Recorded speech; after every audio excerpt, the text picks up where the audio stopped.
ಪೈಲಟ್ಗಳಿಗೆ ಅವ್ರದ್ದೇ ಆದ ಒಂದು ಟ್ರೈನಿಂಗ್ ಇರುತ್ತೆ. ನಾರ್ಮಲಾಗಿ ಲೋಕೋ ಪೈಲಟ್ ಅವರು ALP ಆಗಿ ಜಾಯಿನ್ ಆಗ್ತಾರೆ. ಅವರು ALP ಆಗಿ ಜಾಯಿನ್ ಆಗಿದ್ದಾದಮೇಲೆ ಅವ್ರಿಗೆ ಟ್ರೈನಿಂಗ್ ಇನ್ಸ್ಟಿಟ್ಯೂಟಲ್ಲಿ ಟ್ರೈನಿಂಗ್ ಆಗುತ್ತೆ. ಅವ್ರಿಗೆ ಆಲ್ಮೋಸ್ಟ್ ಒಂದು 3 ತಿಂಗಳಿಂದ 4 ತಿಂಗಳ ತನಕ ಒಂದು ಟ್ರೈನಿಂಗ್ ಇನ್ಸ್ಟಿಟ್ಯೂಟಲ್ಲಿ ಟ್ರೈನಿಂಗ್ ಆಗುತ್ತೆ ಅವ್ರಿಗೆ.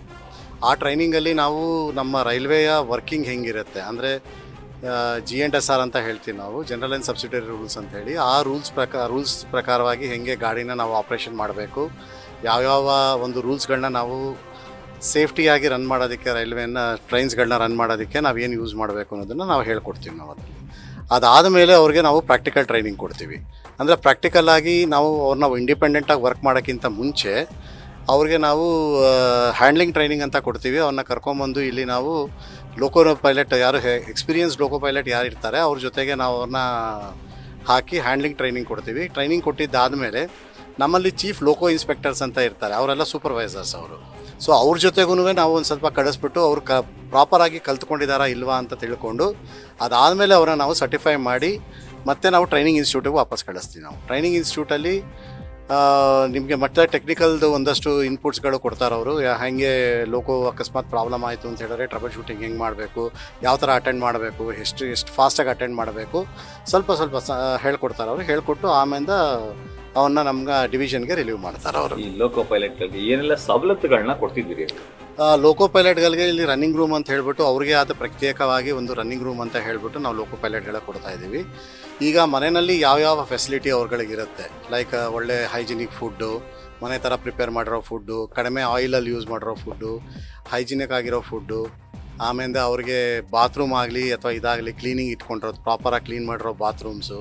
ಆ್ಯಂಡ್ ಅವ್ರಿಗೆ ಪ್ರತ್ಯೇಕವಾಗಿ ಅವ್ರಿಗೆ ಬಾತ್ರೂಮ್ ಯೂಸ್ ಮಾಡೋದಕ್ಕೆ ಅವ್ರಿಗೆ ಸ್ಲಿಪ್ಪರ್ಸ್ಗಳು ಕೊಡ್ತೀವಿ. ಆಮೇಲೆ ಅವ್ರನ್ನ ರೆಸ್ಟ್ ತೊಗೊಳೋದಕ್ಕೋಸ್ಕರ ಅವ್ರಿಗೆ ಒಂದು ಕ್ಯಾಬಿನ್ ಥರ ಮಾಡಿ ಒಂದು ಪ್ರೈವಸಿ ಥರ ಮಾಡಿಕೊಟ್ಟು ಅವ್ರಿಗೆ ಒಂದು ಟೇಬಲ್ ಫೆಸಿಲಿಟಿ ಕೊಟ್ಟು ಒಂದು ಬೆಡ್ ಫೆಸಿಲಿಟಿ. ಆ್ಯಂಡ್ ಈ ಬೆಡ್ಗಳನ್ನ ನಾವು ಏನು ಯೂಸ್ ಮಾಡ್ತೀವಿ ಅವೆಲ್ಲ ಆರ್ಥೋಪೆಡಿಕ್ ಬೆಡ್ಸ್, ಅಂದರೆ ಯಾವುದೇ ಕಾರಣಕ್ಕೂ ಅವ್ರಿಗೆ ಬ್ಯಾಕ್ ಪೇಯ್ನ್ ಬರದೇ ಇರೋಲ್ಲ. ಆ ಥರ ಒಂದಷ್ಟು ಬೆಡ್ಗಳನ್ನ ಹಾಕಿ ನಾವು ಅದನ್ನು ಪ್ರಾಪರಾಗಿ ಅವ್ರಿಗೆ 6 ಗಂಟೆ ಕಾಲ ಮತ್ತು 8 ಗಂಟೆಗಳ ಕಾಲ ಏನು ರೆಸ್ಟ್ ತೊಗೋಬೇಕು ಅವರು, ಒಂದು ಟ್ರೈನ್ ವರ್ಕ್ ಮಾಡಿ ಬಂದಿದ್ದಾದಮೇಲೆ ಮತ್ತೆ ಇನ್ನೊಂದು ಟ್ರೈನ್ ವರ್ಕ್ ಮಾಡೋದಕ್ಕೆ ಅವ್ರಿಗೆ ಪ್ರಾಪರ್ ರೆಸ್ಟ್ ಮಾಡೋದಕ್ಕೆ ಏನೇನು ಸೌಲಭ್ಯತೆ ಬೇಕು ಅವನ್ನೆಲ್ಲ ಮಾಡಿ ಕೊಟ್ಟಿದ್ದೀವಿ ಅವ್ರು. ನಾವು ಎಷ್ಟು ಸಮಯಾವಕಾಶ ಅವ್ರಿಗೆ ರೆಸ್ಟ್ ಮಾಡಲಿಕ್ಕೆ ಕೊಡ್ತೀವಿ? 6 ಅವರ್ಸಿಂದ 8 ಗಂಟೆ. ಅದು ಅವರ ಯಾವ ಟ್ರೈನ್ ವರ್ಕ್ ಮಾಡಿ ಬಂದಿರ್ತಾರೆ ಅದ್ರ ಮೇಲೆ ಡಿಪೆಂಡ್ ಆಗುತ್ತೆ ಅದು. ಈಗ ಲೋಕೋ ಪೈಲಟ್ಗಳನ್ನ ಸವಲತ್ತುಗಳು ಕೊಡ್ತೀವಿ, ಎಷ್ಟು ಮಂದಿಗೆ ಕೊಡ್ತಿದ್ರಿ ಸರ್? ಎಷ್ಟು ಜನಕ್ಕೆ ಆ ರೀತಿ ಸವಲತ್ತುಗಳನ್ನ ಕೊಡ್ತಿದ್ರಿ? ಯಾವ ವಿಭಾಗದಲ್ಲಿ ಕೊಡ್ತೀವಿ? ಈಗ ಮೈಸೂರು ವಿಭಾಗದಲ್ಲಿ ನೋಡ್ತು ಅಂತ ಹೇಳಿದ್ರೆ ಮೈಸೂರಿನಲ್ಲಿ ನಮಗೆ ಮೈಸೂರು ಡಿವಿಷನಲ್ಲೇ ಹೆಚ್ಚು ಕಡಿಮೆ 9 ರನ್ನಿಂಗ್ ರೂಮ್ಗಳಿದೆ ನಮ್ಮಲ್ಲಿ. 9 ರನ್ನಿಂಗ್ ರೂಮ್ಗಳು ಇದೇ ಥರ ಫೆಸಿಲಿಟಿ ನಾವು ಕೊಡ್ತಾ ಇದ್ದೀವಿ ನಾವು.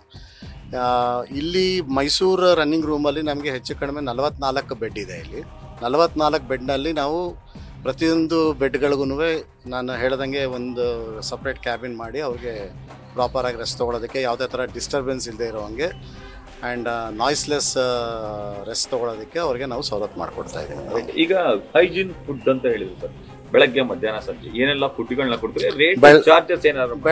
ಬೆಳಗ್ಗೆ ಅವ್ರಿಗೆ ತಿಂಡಿ ಕೊಡ್ತೀವಿ ನಾವು, ಬೆಳಗ್ಗೆ ತಿಂಡಿ ಸಿಗುತ್ತೆ ಅವ್ರಿಗೆ.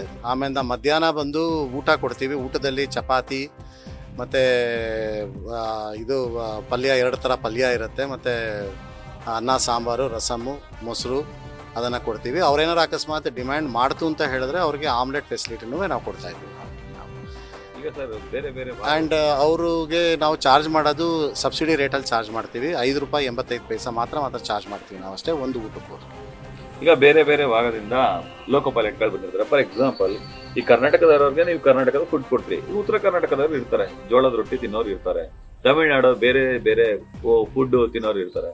ಅದೇ ತರ ಬೇರೆ ಸ್ಟೇಟ್ ಅವರು ಬೇರೆ ಫುಡ್ ನ ಪ್ರಿಪೇರ್ ಅಂದ್ರೆ ಅವ್ರು ಕೇಳ್ತಾರೆ, ನೀವು ಅವ್ರಿಗೆ ಆ ಫುಡ್ ಕೊಡ್ತೀರಾ ಹೇಗೆ ಸರ್? ಇಲ್ಲ, ಅದಕ್ಕೇನೆ ಸ್ಟ್ಯಾಂಡರ್ಡೈಸ್ ಮೆನು ಏನಿದೆ ಅದನ್ನು ನಾವು ಆಲ್ರೆಡಿ ಡಿಸ್ಪ್ಲೇ ಮಾಡಿದ್ದೀವಿ. ನಮ್ಮಲ್ಲಿ ಏನು ಸಿಗುತ್ತೆ, ಏನು ನಾವು ಸ್ಟ್ಯಾಂಡರ್ಡೈಸ್ ಮಾಡಿದ್ದೀವಿ ಅದನ್ನು ನಾವು ಸ್ಟ್ಯಾಂಡರ್ಡೈಸ್ ಮೆನುನ ನಾವು ಡಿಸ್ಪ್ಲೇ ಮಾಡಿದ್ದೀವಿ ನಾವು. ಅಂದರೆ ನಮಗೆ ನಾವು ಏನು ಕೊಡೋದಕ್ಕೆ ಸಾಧ್ಯ ಅವರ ಒಂದು ಹೆಲ್ತ್ ಇಶ್ಯೂಸಿಂದ ಕನ್ಸರ್ನ್ ಇಟ್ಕೊಂಡು ಅದನ್ನು ಮಾತ್ರ ನಾವು ಸ್ಟ್ಯಾಂಡರ್ಡೈಸ್ ಮೆನುನ ನಾವು ಡಿಸ್ಪ್ಲೇ ಮಾಡಿದ್ದೀವಿ. ಯಾಕೆ ಈ ಲೋಕೋ ಪೈಲಟ್ಗಳಿಗೆ ಕೊಡಬೇಕು ಅಂತೇಳಿ ನಿರ್ಧಾರ ಮಾಡಿದ್ರು? ಯಾಕೆಂದರೆ ಲೋಕೋ ಪೈಲಟ್ ಅವರು ಬಂದು ಅವರು ತುಂಬ ಬಹುಮುಖ್ಯವಾದ ಇದು ಪಾತ್ರ ವಹಿಸ್ತಾರೆ ಟ್ರೈನ್ ಸರ್ವಿಸಸಲ್ಲಿ. ಅವ್ರು ಯಾಕಂದರೆ ಎಲ್ಲ ಸೇಫ್ಟಿ ಕ್ಯಾಟಗರಿಗೆ ಅವರು ಸೇರ್ತಾರೆ ಅವರು. ಸೊ ನಾಳೆ ಅಕಸ್ಮಾತ್ ಅವ್ರಿಗೆ ನಾವು ಪ್ರಾಪರ್ ರೆಸ್ಟ್ ಕೊಡಲಿಲ್ಲ, ಏನಾರು ಆಯಿತು ಅಂತ ಹೇಳಿದ್ರೆ ಅವ್ರಿಗೆ ಯಾವುದೇ ಒಂಥರ ತೊಂದರೆಗಳಾಯಿತು ಅಂತ ಹೇಳಿದ್ರೆ ಆಕ್ಸಿಡೆಂಟ್ ಆಗೋ ಚಾನ್ಸಸ್ಗಳಿರುತ್ತೆ. ಸೊ ಆಕ್ಸಿಡೆಂಟ್ ಆಗಬಾರ್ದು. ಆ್ಯಂಡ್ ತುಂಬ ಜನ ಪ್ಯಾಸೆಂಜರ್ಸ್ನ ಅವರ ಕ್ಯಾರಿ ಮಾಡಿ ಎಲ್ಲ ಮಾಡಿ ಹೋಗ್ತಿರ್ತಾರೆ. ಅವರು ಪ್ರಯಾಣಿಕರ ಸುರಕ್ಷತೆಗೋಸ್ಕರ ಆ್ಯಕ್ಚುಲಿ ಅವ್ರಿಗೆ ಪ್ರಾಪರಾಗಿ ರೆಸ್ಟ್ ಕೊಡಬೇಕಾಗೋಸ್ಕರ ಈ ಒಂದು ಫೆಸಿಲಿಟೀಸ್ನ ನಾವು ಲೋಕೋ ಪೈಲಟ್ಗಳಿಗೆ ಕೊಡ್ತಾ ಇದ್ವಿ. ಬಟ್ ರೈಲ್ವೆ ಅಂತಂದ್ರೆ ಒಂದಷ್ಟು ಜನ ಮೂಗು ಮುರಿಯೋರೆ ಜಾಸ್ತಿ ಸರ್. ಕಾರಣ ಏನಂತಂದ್ರೆ ಈ ಲೋಕೋ ಪೈಲಟ್ಗಳಿಗೇನೋ ಸವಲತ್ತು ಕೊಡ್ತಿದ್ರಿ, ರೈಲ್ವೆ ಪ್ರಯಾಣ ಮಾಡೋರಿಗೆ ಸವಲತ್ತುಗಳು ಕಡಿಮೆ ಅನ್ನೋ ತರದಲ್ಲಿ.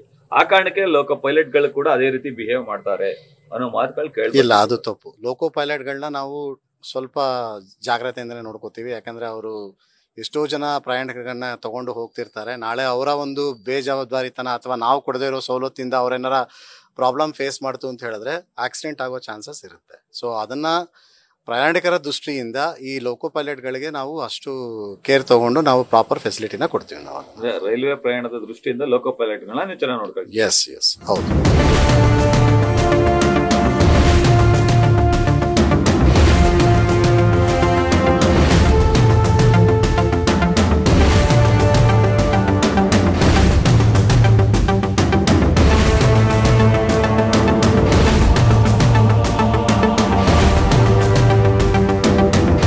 ಟಾಯ್ಲೆಟ್ನ ಸ್ವಚ್ಛತೆ ಅಥವಾ ಅತಿ ಹೆಚ್ಚು ಟಾಯ್ಲೆಟ್ಗಳನ್ನ ಅಳವಡಿಕೆ ಕುರಿತಂತೆ ನಿಮ್ಮ ಪ್ರತಿಕ್ರಿಯೆ?